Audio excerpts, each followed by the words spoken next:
I never imagined my passion for photography would bring me face to face with death. There I was, in the heart of the wilderness, my camera lens focused on the vibrant hues of autumn, oblivious to the danger lurking nearby. It happened in an instant.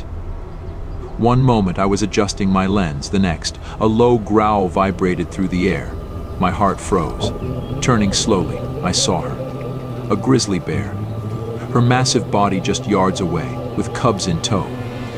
I knew enough about wildlife to recognize the immediate danger of coming between a mother bear and her offspring. The realization was paralyzing. Instinctively, I reached for the bear spray attached to my belt, fumbling with the safety. The bear charged, a blur of fur and raw power. I managed to release the spray just in time, a cloud of deterrent engulfing her. It worked, but barely. Coughing and wheezing, she retreated with her cubs, but I knew the encounter wasn't over. In my panic, I ran, crashing through the underbrush, desperate to put distance between us. That's when I made my second mistake. I lost my bearings. The forest swallowed me whole. I could see my car at one point, tantalizingly close yet unreachable, with the bear's presence looming somewhere behind me. I had no choice but to run further into the dense thicket. As night fell, I found a tall pine tree and climbed, seeking refuge in its branches. Exhausted, I drifted into a fitful sleep, only to be woken by the sound of the bear climbing after me. Panic surged anew. The tree, my supposed sanctuary, had become a trap. With the bear inching closer, I made a desperate decision. I leaped towards the river I had spotted from above. The fall was terrifying, a rush of air and fear, ending with the cold shock of warmth. Pain flared in my ankle as I hit the river, but survival adrenaline pushed me to swim, to escape. Dawn found me miles downstream, injured and lost. My ankle was swollen. I knew I couldn't outrun the bear in my condition, but I couldn't give up. The light of dawn brought little relief. My ankle was worse, each step a searing reminder of my vulnerability. I knew the bear was still out there, her presence a shadow that loomed over every decision I made. Mid-morning found me limping through a clearing, the forest seemingly endless, when something in the distance caught my eye, a structure, possibly a shack or an old ranger station. It was hard to tell from this far, but it represented the first glimmer of hope I had seen since this nightmare began. I picked up my pace, ignoring the pain. That's when I heard the cracking of branches, a low growl that seemed to echo from all directions. She was back, and this time there was no doubt she was hunting me. Panic set in, driving me forward, but the dense forest left me with few options. That's when I found myself at the edge of a cliff, the ground dropping away sharply, revealing a steep drop with jagged rocks below. The bear was closing in, and I was out of options. With a desperate glance over my shoulder, I made my choice. I started to climb down the cliff, searching for any hold, any ledge that could support my weight.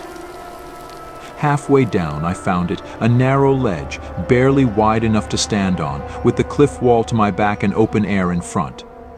I pressed myself against the rock, trying to make myself as small as possible. The bear reached the cliff edge, her massive head looming over me, inches from my face. I could see the calculating intelligence in her eyes, the raw power behind her movements. She swiped at me, her claws scraping the rock mere inches from my fingers. There, on that ledge, time lost all meaning. I couldn't sit or move, I could barely breathe. The bear tried various angles to reach me, but the ledge offered me a precarious safety. As the hours passed, she eventually retreated, but I dared not move, not until the first light of dawn crept over the horizon. Feeling a mix of relief and exhaustion, I carefully climbed back up the cliff. At the top, I paused, scanning the surroundings for any sign of the bear. She was nowhere to be seen. Seizing the moment, I limped toward the structure I had seen earlier, my every sense on high alert. It was indeed a cabin, abandoned but offering shelter. I collapsed inside, my body and mind pushed to their limits. The encounter at the cliff had taken everything I had, and yet I knew the respite would be brief. The bear was still out there, and I was far from safe. But for a few hours within the crumbling walls of that cabin, I allowed myself a moment of respite, a fleeting sense of safety. It was a chance to gather my strength, to prepare for what was to come. I knew the bear might return, but I also knew I had survived another day, and for now that would have to be enough. The cabin offered little in the way of comfort or safety. Inside, I found a half-empty bottle of water, a basic med kit, and to my surprise, a road flare. Not much, but in my situation it felt like finding treasure. I did my best to secure the door, piling up whatever furniture was left inside against it, but it was a feeble barricade at best.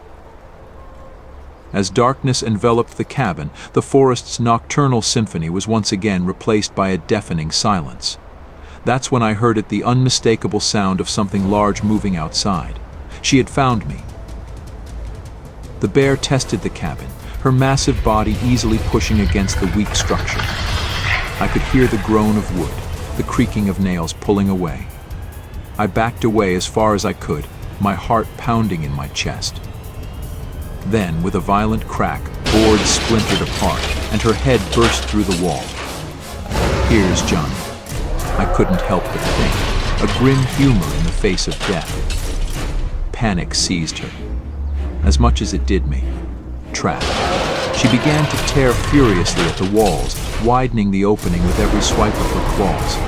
The barrier between us was disappearing fast.